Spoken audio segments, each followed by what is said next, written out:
Hi dear friends and farmers. ಇವತ್ತು ಏನು ವಿಶೇಷ ಅಂದರೆ ಟೊಮೊಟೊ ಬೆಳೆ ಯಾಕೆ ನಾನು ಪದೇ ಪದೇ ಮಾಡ್ತೀನಿ ಅಂದರೆ, ಈ ನಮ್ಮ ಫ್ರೆಂಡ್ ಕುಮಾರ್ ಸರ್ ಅಂತಂದ್ರೆ ಅವರು ಈ ಶ್ರೀಗಂಧ ಸಸಿ ನಾಟಿ ಮಾಡಿದ್ದಾರೆ. 4 ವರ್ಷ ಇತ್ತು. ಈ ಶ್ರೀಗಂಧ ಗಿಡದ ಕೆಳಗೆ ಒಂಥರ ಟೊಮೊಟೊ ಕ್ರಾಪ್ ಮಾಡಿದ್ದಾರೆ ನೋಡಿ. ಎಷ್ಟು ಚೆನ್ನಾಗಿ ಸೆಟ್ಟಿಂಗ್ ಆಗಿದೆ ನೋಡಿ.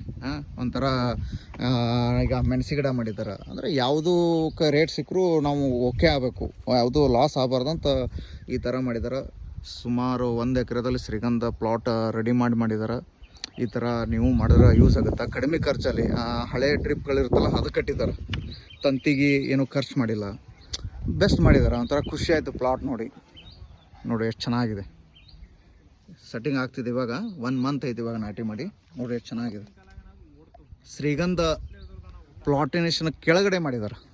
ಇದು ನೋಡಿ ಶ್ರೀಗಂಧ ಪ್ಲಾಟಿನೇಷನ್. ಈ ಥರ ನೀವು ಮಾಡಿ ಅಂತ ಹೇಳ್ತಾ